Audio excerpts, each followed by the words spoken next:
Kohistan mega corruption scandal میں مبینہ ملوث افراد کی گرفتاریوں میں اضافہ ہو گیا ہے۔ اسکینڈل میں مختلف محکموں کے گرفتار ملزمان کی تعداد 9 تک پہنچ گئی ہے۔ اس حوالے سے مزید جانیں گے ڈان نیوز کے نمائندے عبدالحکیم مومن سے۔ عبدالحکیم، کیا تفصیلات ہیں ان گرفتاریوں کی؟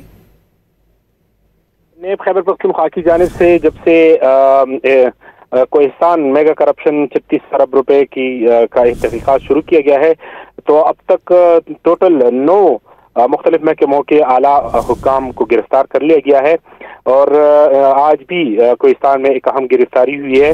آج احتساب عدالت میں 5 ملزمان کو پیش کیا گیا ہے، جس میں ڈسٹرکٹ اکاؤنٹ آفیسر ہے جو کہ فائنانس ڈپارٹمنٹ سے، 2 ٹھیکیدار اس میں شامل ہیں، اور ایک سینئر ایڈیٹر ہے اے جی آفس کے، جبکہ اس کے علاوہ ایک نجی بینک کے مینیجر کو بھی آج احتساب عدالت میں، جو کہ 5 ملزمان آج احتساب عدالت میں پیش ہوئے ہیں، اور ان پیش ہونے والے ملزمان کی آج ریمانڈ پوری ہوئی ہے، اور مزید ریمانڈ کے لیے نیب خیبر پختونخوا نے ان کو احتساب عدالت میں پیش کیا ہے، اور اس پہ بحث ہوا ہے۔ اب دیکھنا یہ ہے کہ مزید ریمانڈ احتساب عدالت دیتے ہیں یا نہیں، جبکہ 4 ملزمان اس وقت ان کے علاوہ دیگر زیر حراست ہیں، جن کا ریمانڈ پیر کے دن مکمل ہوگا۔ جی بہت شکریہ عبدالحکیم مومن ان تفصیلات کے لیے۔